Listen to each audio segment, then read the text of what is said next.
What is on your mind?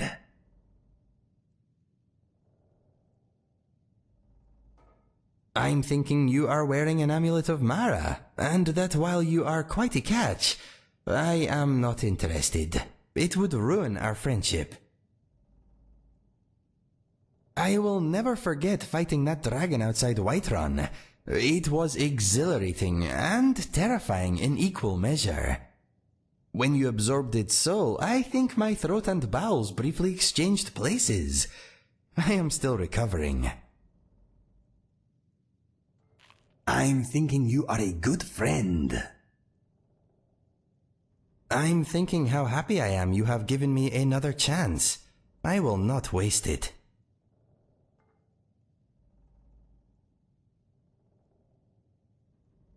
It is quite a story. Are you sitting comfortably? It happened about a week after the Japan job, and my betrayal. After the Dopan deal went sour, I managed to score a little skooma on the road. I used it and sat up all night staring at the stars. I decided I would end my life the next day. I thought it best for everybody if I just went away. You are very nice to say such things. I am glad too. I watched the sun come up, then made a noose. My camp was high near the edge of a cliff. I fastened the noose to an overhanging tree branch. I used the last of my skooma, placed the rope around my neck, and jumped off. I will tell you, don't be so impatient. A good story often needs to take its time. I remember falling, the twanging noise as the rope went taut, a brief moment of pain, a snapping noise, I thought it was my neck. Then I was falling again, the cliffs rushed past me. I thought, well, the rope didn't work, but the ground will do the trick. A wide ledge hurried up to meet me. I closed my eyes just before the impact. There was a smashing noise. Then I was underwater. I was suddenly underwater. What is so hard to understand? Try to pay attention. I had fallen through a thin layer of rock into a cave. I thought, well, the ground didn't kill me, but drowning should end my sorry life. The gods had other plans, though. A current dragged me to the surface, coughing and spluttering. That's when I heard them. I'm afraid not. That would have been nice, though. I heard clucking. I was in a river being swept through a large cavern. It was dark, but I could make out many cages on the bank. Chickens strutted about outside the cages. I could smell magic. I gathered my strength and hauled myself out of the water. Yes, I know. It gets better. Hard to imagine, but true. Listen to this. Inside the cages, people were bound and gagged. Ignoring the chickens, I rushed over and tried to open the first cage I came to. It was locked tight. Suddenly, I felt a pain in my foot. A chicken was pecking at me. I kicked it away, but it came back with reinforcements. Listen, my friend, I know how it sounds, but it was not the skooma. Trust me. I was in a flapping, pecking nightmare. I tried to get back in the water, but before I had gone a few steps, I was knocked unconscious. No, a chicken pecks. It does not try to sneak up behind you and knock you out. I awoke tied to a chair. There was a foul-smelling man studying me. I could hear the river nearby, but now I was in a crypt of some sort. Chickens and rabbits watched me from behind the smelly man. He said he was going to make me useful. I did not like the sound of that. Have you been paying attention? I was bound to a chair. I wasn't going to be ripping anybody's head off until I got free. I unsheathed my claws and went to work on the ropes that held me to the chair. The man seemed to have a bit to say, so I let him talk. He said he was a powerful wizard and that he had learned how to transform people into animals.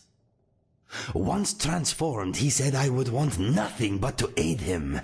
He said he had a spy network of chickens and rabbits all over Skyrim. Yes, that is what I thought. I asked why only chickens and rabbits. He replied that once I was a chicken, no one would ever take notice of me again. A bear or a mammoth would be too conspicuous. Smaller animals make the best spies. I told him if he turned me into a chicken, I'd peck his eyes out. He told me that the change was not only physical. I would want to do his bidding, nothing else. He said he was using the information his spy network gathered to cause hate across the land. He fed on hate. It made him stronger. I had spied a wooden door in one wall that smelt rotten. As soon as I felt the rope around me give a little, I jumped at the door. It burst open as I hit it, and the chair broke apart. I was free. The wizard screamed in anger and loosed a spell in my direction.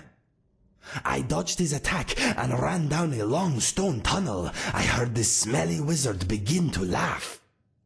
"There is only death that way," he yelled. "Good," I replied. "I've been seeking that all day." Yes, my friend, I'd rather be a dead Inigo than an evil puppet chicken. I ran for what seemed like forever. Eventually, I came to a vast chamber with a spindly spiral staircase leading up in the center. The floor was littered with dried-out bodies. They had been dead for hundreds of years, but as it turned out, they were still quite feisty. As I made for the staircase, the dead started to groan and move. I jumped over them and began to climb the steps.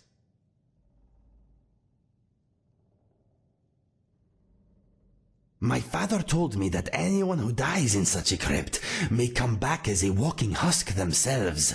Not true death, something far worse. There were too many Draugr to fight, so I concentrated on climbing. Halfway up, I spotted an opening in the ceiling. The air was fresher up there. That is when I uncharacteristically tripped. I tumbled back down the stairs. Soon the dead reached me. They clawed at me. They held me down.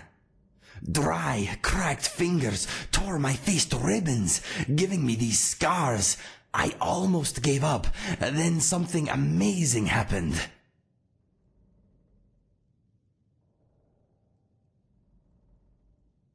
Do these marks on my face look like a dream to you? No. I realized I wanted to live. I realized that my life was still worth something. I realized that I could be the person my brother knew again. This realization gave me a strength I never knew I had. I fought back, shouting, "No!" again and again. "No, you will not have my life. No, this is not where I die. No!" I struggled to my feet, fighting all the while. I snapped necks, I broke arms, I gouged out eyes. Somehow, I made it back to the staircase. Yes, it was pretty amazing. If I had not spent all that morning almost dying, I wonder if I'd be here talking to you now. Anyway, I reached the top of the stairs, forced open the hatch above, and stepped out into daylight. I was only a few hundred feet from my camp. I stared at the tree with the snapped rope hanging from it for a long time. I knew I owed much, and swore that I would repay any debt I could. Later, when I realized my friend could still be alive, I decided that if I had to die, it should be by their hand. You know the rest. That is how I got these scars. It is a good tale, yes? Yes, it is. Living it made me the man you see before you. Scars and all. Okay, talk to you later.